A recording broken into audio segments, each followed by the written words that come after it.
Bonjour à tous et merci à vous de nous rejoindre sur Monaco Info pour ce nouveau journal, un journal dont voici les titres en images dans votre sommaire. Son Altesse Royale, la princesse Caroline de Hanovre, a été élevée au rang de commandeur des arts et des lettres en présence de ses 4 enfants à Paris. Victoire des Monégasques en basket, cette fois en 8e de finale de la Coupe de France. La conférence de presse en football avant le match face à Toulouse. Retour également sur la pièce Colorature présentée sur la scène du théâtre Princesse Grace. Et puis à quelques jours de la fin du Festival international du cirque de Monte-Carlo et une semaine avant la New Generation, vous entendrez Tonito Alexis, le clown blanc présent à ces 2 événements. Je vous le disais en titre, prenons pour débuter la direction de Paris, la capitale, où son Altesse Royale, la princesse Caroline de Hanovre, a reçu l'insigne de commandeur des arts et des lettres. Une décoration qui a été remise au ministère de la Culture et de la Communication. Sur place, le reportage réalisé par Émilie Rousseau et Serge Prémont. C'est à 2 pas du Louvre, là où Buren a installé ses célèbres colonnes, que se trouve le ministère de la Culture et de la Communication, un lieu situé dans le 1er arrondissement de Paris, au cœur du Palais Royal, et qui accueille régulièrement des événements.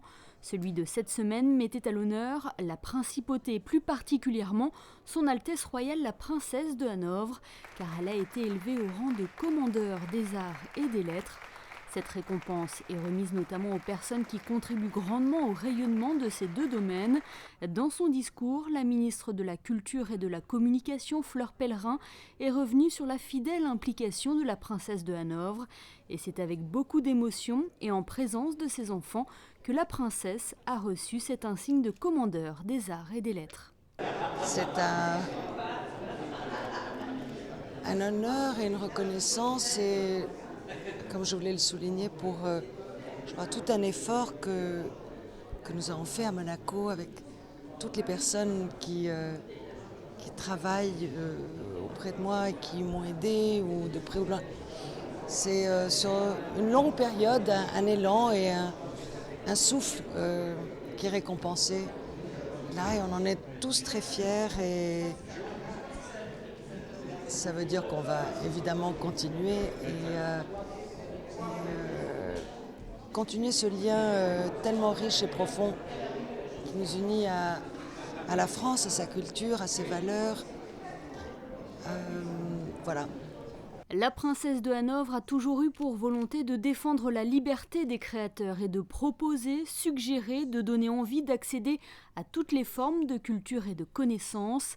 Créatrice des ballets de Monte-Carlo, présidente de la Fondation Prince-Pierre et de l'Orchestre Philharmonique de Monte-Carlo, la princesse a dignement pris la suite de l'héritage culturel que sa famille lui a transmis. Elle a tenu à remercier ceux qui l'ont aidée, guidée, conseillé et soutenu dans son travail. Certaines personnes étaient d'ailleurs là lors de cette cérémonie, à l'image des écrivains qui l'entourent au conseil littéraire de la Fondation Prince-Pierre, du sociétaire de la Comédie Française Guillaume Gallienne ou du grand couturier Karl Lagerfeld. Vous savez, la princesse est vraiment une amie plus que sûre et certain. Je la connais depuis qu'elle a 16 ans. Donc c'est vraiment une personne qui compte beaucoup dans ma vie et que je trouve absolument unique. Il n'y a personne comme elle. C'est une femme merveilleuse, extraordinaire, intelligente, brillante et tout, qui a toutes les qualités qu'elle n'a même pas le temps d'utiliser tous. J'ai trouvé que son discours était, en réponse à celui de la ministre, j'ai trouvé que c'était un joli dialogue et j'ai aimé ça. Guillaume Gallienne, vous êtes venu déjà vous produire à Monaco. Quel regard portez-vous sur l'engagement de la princesse Caroline ? Mais j'aimerais bien qu'il y en ait plus comme ça en France, mais non, mais je trouve c'est exactement ce qu'elle disait, c'est-à-dire elle a une notion de l'attachement qu'elle a, à la liberté des créateurs et de tout mettre en œuvre pour que ces créateurs aient cette liberté, quelle que soit la direction que ça prend, l'inattendu, l'étonnement, voilà. Par pudeur, elle n'a pas parlé d'émerveillement, mais on sentait que c'était de ça dont il s'agissait. Et c'est touchant de voir cette grande dame qu'elle est, c'est une grande dame, vraiment. Es una dama, vraiment. Et en même temps, avec ce calme-là, c'est quel moteur. Mais quel moteur, quoi. Déjà décoré commandeur du mérite culturel en 2005 par son frère, le prince Albert II, l'engagement et l'implication de la princesse de Hanovre est désormais honoré en France par ce grade de commandeur des arts et des lettres. Vous avez pu le voir dans ce reportage, Son Altesse Royale, la princesse Caroline de Hanovre a été décorée par Fleur Pellerin, ministre de la Culture et de la Communication, que je vous propose d'écouter. Je suis très émue, très touchée d'avoir remis cette décoration des arts et lettres à la princesse Caroline de Monaco, parce que c'est une personne qui a beaucoup œuvré pour le rayonnement culturel d'artistes français, mais aussi d'artistes de tous les pays, qui a fait en sorte d'animer une vie culturelle extrêmement riche à Monaco et ailleurs, de découvrir des talents, de les faire connaître, donc avec un goût très sûr, et à la fois dans l'opéra, dans le ballet, dans l'art contemporain, avec évidemment beaucoup de complices très talentueux, mais c'est vraiment une grande figure de l'art et de la culture, et je suis très fière d'avoir pu aujourd'hui honorer cette longue action en faveur des artistes, des créateurs et de la culture. Du basket à présent, avec une nouvelle victoire pour l'ASM, cette fois en 8e de finale de la Coupe de France. Le match était contre Chalon-sur-Saône, une victoire à l'arraché 84-82, victoire sur laquelle reviennent Fabien Bonilla et Thomas Deus. Après une nette victoire ce samedi face à Limoges en championnat, Monaco en blanc se retrouve moins d'une semaine plus tard sur son parquet face à Chalon-sur-Saône en Coupe de France. C'est tout simplement un match éliminatoire et les Monégasques l'ont bien compris. Ouattara ouvre le score dès le début de la rencontre. Chalon est assez maladroit dans ce premier quart-temps, que ce soit dans l'action ou au lancer franc. À l'inverse du 5 majeur monégasque, efficace à l'image de cette magnifique série de paniers à 3 points, 3 d'affilée. Pas pour Azel.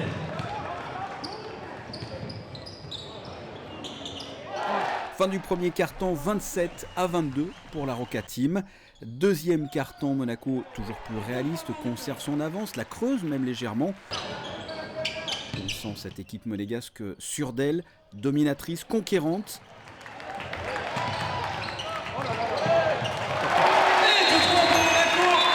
En termes de stats, par exemple, à la mi-temps, 100% de lancers francs pour la Roca Team, 78 pour Chalon, ou encore 100% de paniers à 3 points pour Schuller, 4 sur 4. Score à la mi-temps, 47-40. La deuxième partie de la rencontre sera différente. Les Monégasques sont légèrement plus maladroits sous la raquette. L'élan Chalon est à ce moment-là rentré dans la partie. Les joueurs de Jean-Denis Choulet remontent au score pour égaliser 57 partout. Puis 60 partout. Les supporters qui pensaient que la partie était jouée se crispent. À la fin du troisième quart-temps, le score est de 66-64 pour Monaco, 2 petits points seulement. Le dernier quart sera encore plus serré avec dès le départ un panier à 3 points pour Chalon qui mène pour la première fois 66-67. Ce quatrième quart-temps se jouera tout du long à 1 point d'écart en faveur d'une équipe, puis de l'autre. Dans les dernières secondes, les spectateurs sont debout, les jambes tremblent. Ils n'ont pas pour habitude de voir leur équipe s'incliner à domicile. Une fin de rencontre à coups de faute et de lancer franc. À ce jeu, les joueurs monégasques ne flanchent pas pour offrir la victoire au public 84-82. Une victoire au forceps. Monaco reste invaincu sur son parquet, que ce soit en championnat ou en Coupe de France. Les Monégasques ont pu s'appuyer sur un Jamal Schuller impressionnant, auteur de 26 points, dont 6 sur 8 à 3 points. Et Ouattara, 15 points et 5 rebonds. Ça a été un match compliqué. On a joué un peu, c'était comme des montagnes russes. C'est-à-dire, on passait devant, ils repassaient devant. Enfin, c'était compliqué. C'est une équipe offensive et nous, on essaie de limiter un maximum les paniers marqués, donc jouer dur en défense. Mais bon, ils ont quand même marqué 82 points, donc c'est pas tout à fait ça. Dernière question, invaincu ici, comment vous l'expliquez de façon générale? Le cœur. Là, on joue avec du cœur, on veut faire des belles choses devant notre public. On a un public qui vient de plus en plus nombreux et qui nous supporte. Et voilà, ça nous pousse. Et je pense que c'est ça avant tout. Monaco est la première équipe à valider son billet pour les quarts de finale de la compétition. Les joueurs du Rocher ne sont plus qu'à 2 petits matchs de la grande finale à Paris. En attendant, place au championnat de Pro A. Monaco se déplacera à Nanterre le samedi 30 janvier. Et à présent, football avec ce match qui attend les Monégasques ce week-end sur la pelouse du Stade Louis II. Match contre les Toulousains. Frédéric et Lyon, c'est à vous. Monaco marche bien en 2016, 2 qualifications en Coupe de France, une victoire et un nul en Ligue 1 et surtout une deuxième place récupérée au profit d'Angers. Une position de dauphin que les Monégasques chercheront à conserver jusqu'à la fin de saison. Et peu importe si le jeu n'est pas flamboyant, l'ASM ne changera pas son style de jeu, le résultat primant sur la manière. J'accepte toujours la critique, mais mon opinion n'est pas la même.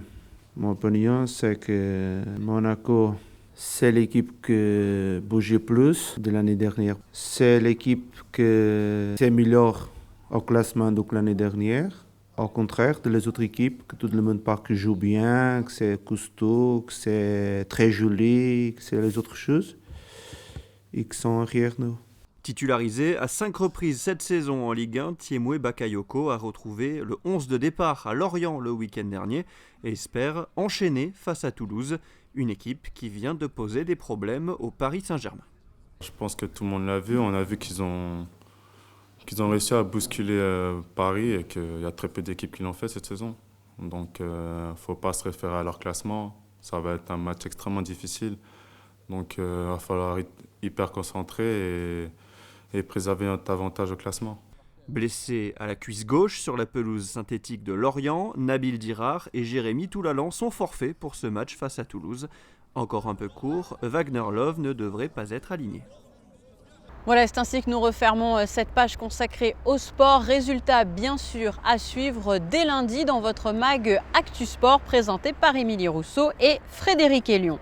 De son côté, le GEMLUC, le groupement des entrepreneurs monégasques dans la lutte contre le cancer, vient de signer une convention de financement pour un projet de recherche piloté par Jacques Puissegur du Centre scientifique de Monaco.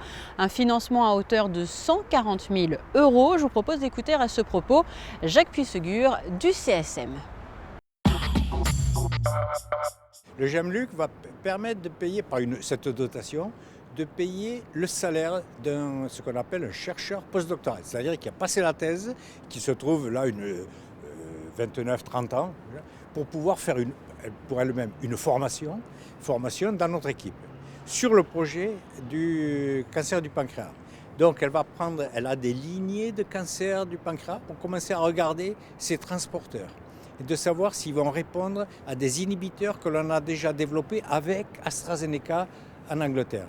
Donc ça, c'est ce qu'on appelle une étude préclinique qu'on peut développer chez la souris dans des conditions bien paramétrées. Voilà, ça c'est déjà un travail au moins de 2 ans. Du théâtre avec la pièce Colorature qui a été présentée jeudi soir sur la scène du théâtre Princesse Grâce. Colorature, ou plutôt l'histoire de la pire cantatrice au monde et de son pianiste. Les comédiens étaient bien sûr présents. Vanille Bourillon, Marion Sapétrion, Félou Borgia ont pu les rencontrer avant qu'ils ne montent sur scène. Mais assez parlé, il est temps de passer à l'action. Si nous faisions de la musique, voire un peu comme nous nous accordons. Issue d'une histoire vraie, cette comédie raconte comment une femme de 74 ans, fan de musique, se lance dans l'opéra alors même qu'elle ne sait pas vraiment chanter. Aidée par sa fortune, elle loue une salle, engage un pianiste et l'aventure commence. Et il se trouve que vers la fin de sa vie, quand elle se rend compte que son mari n'est plus là, que ses parents ne sont plus là, que personne n'est là pour la dissuader, elle se met à chanter.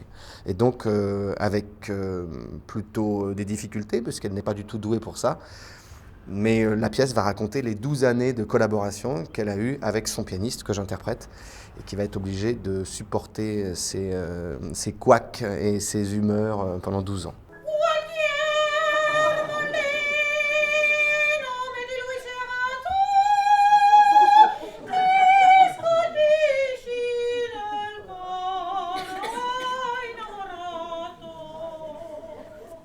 Aveuglée par sa passion, Florence Jenkins n'entend pas ses fausses notes et n'entend pas non plus quand son pianiste tente de lui dire. Quand il essaye de lui dire non, elle n'entend pas. Elle n'entend pas en fait, elle comprend pas. Ouais, et je pense que c'est ça aussi, c'est que elle entendait tellement dans sa tête ce qu'elle voulait entendre, que voilà, je crois qu'elle était pianiste aussi, elle a dû arrêter le piano à cause d'un problème de santé. Non, c'est tout à fait possible. En tout cas, je pense pas que ça soit... c'était une grande amoureuse de la musique et elle voulait absolument faire sa passion et c'est ça qui est touchant en fait dans le personnage.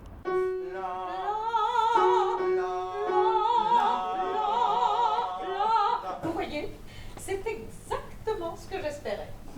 Vous avez une très jolie voix, vous savez, avez-vous déjà songé à la travailler?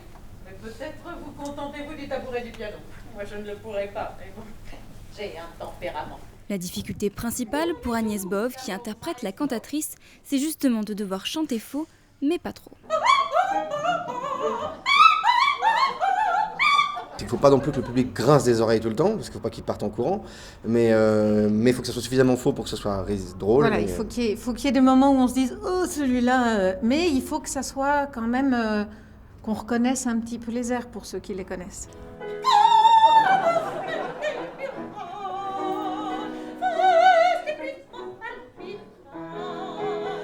En représentation au Théâtre Princesse Grace, la pièce pourrait reprendre à Paris en 2017. Les négociations sont en cours, espérons qu'ils réussissent à se faire entendre.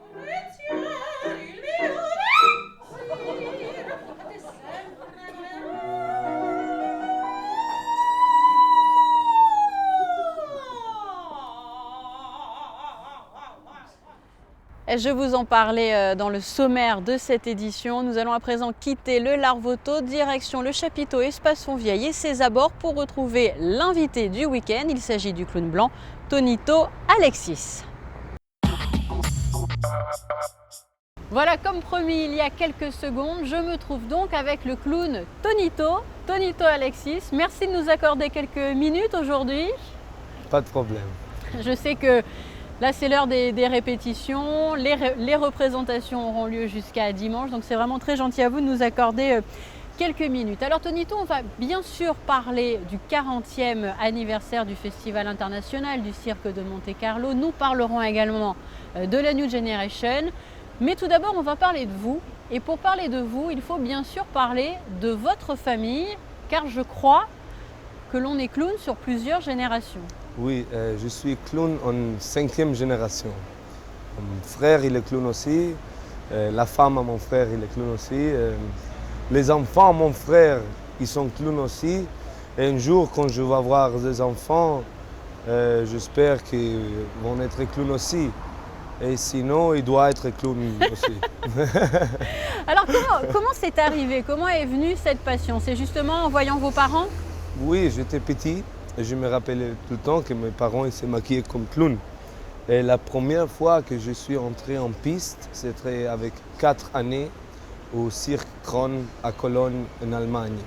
Et je me rappelle pas beaucoup, mais je me rappelle encore la première fois d'être sur scène, de voir tout le public qui me regardait. Et ça me plaît beaucoup. Et dans 7 jours, il ne me pouvait pas sortir plus de la piste.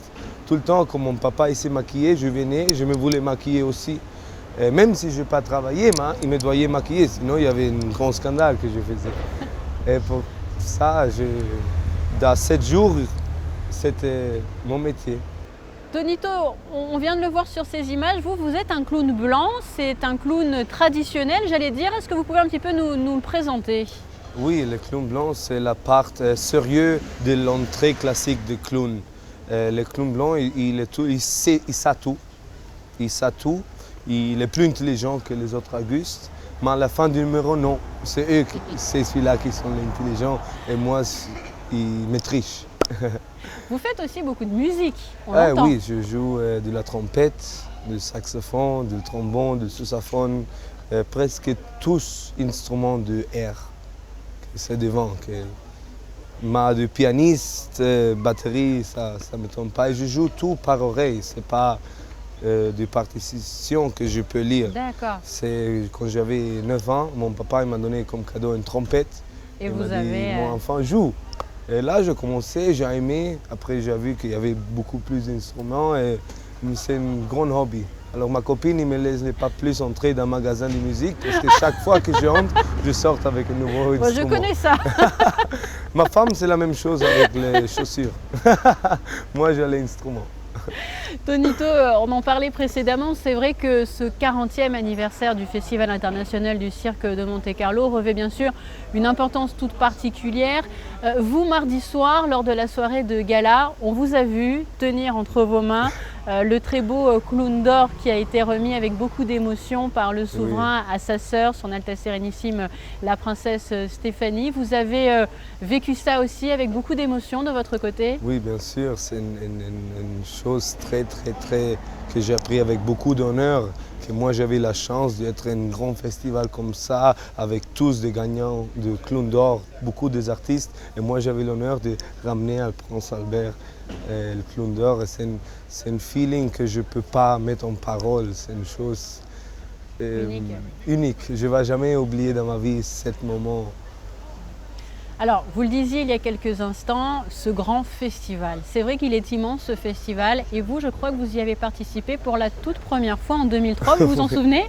Oui, je me souviens encore, j'étais avec maman, papa, mon frère, on était toute la famille ici. J'avais une petite part dans l'entrée de mon papa, que c'est Tony Alexis. Et je me rappelle encore, avant d'entrer aux scènes, j'étais nerveux, comme ça nerveux, j'étais jeune, j'avais 11 ans, 10-11 ans. Mais quand je suis entré en scène, c'était comme un spectacle d'un autre part, parce que j'ai vu le public, j'ai vu l'ambiance, et c'était une chose que je vais... Pour ça, j'étais plus cool cette année, parce que je l'ai fait déjà de petit. Donc vous avez participé pour la première fois ici à ce festival en 2003. Ensuite, les autres années, vous êtes allé d'un pays à l'autre? Ah oui, j'ai travaillé en toute l'Europe avec mes parents. J'étais en Scandinavie beaucoup, on a travaillé en Espagne, le cirque Kron en Allemagne beaucoup d'années. On était 15 années dans le cirque Kron en Allemagne. C'est là où j'ai fait mon école, parce que le cirque Kron, il y a une école qui voyage avec. Alors j'étais là-bas, j'ai fait toute mon enfance presque là-bas. On a fait beaucoup de galas en France aussi, des arbres de Noël, alors on a beaucoup voyagé après. Alors vous êtes jeune et ça va nous amener à parler bien sûr de la New Generation parce que le festival se poursuit jusqu'au dimanche 24 janvier, mais les amateurs ont également rendez-vous les 30 et 31 janvier. Et je crois que vous participerez, vous serez présent. Oui, je vais être présenté aussi. Qu'est-ce que ça représente pour vous d'être, on va dire, présent sur un festival qui met les jeunes à l'honneur pendant 2 jours? C'est très joli parce que ça fait 3 ans que je me séparé de mon papa, que mon papa m'a pris tout, qu'est-ce que je sais. J'ai dit, papa, maintenant tu m'as pris tout, et si je dois faire voir les gens qu'est-ce que tu m'as appris. Alors je suis très orgueilleux d'être tout seul dans la piste, dans mon premier festival, dans ma carrière, et c'est à Monaco. C'est un grand honneur pour moi. Vous reviendrez, vous avez déjà, même si ce n'est pas encore totalement fini, l'envie de revenir en principauté? Ah bien sûr, les rêves de tous les artistes. Tout le monde, c'est de venir ici à Monaco. Et moi, c'est déjà le 2e festival. Oui. Et je vois déjà le 3e qui vient la semaine prochaine. J'espère que ce n'est pas le dernier.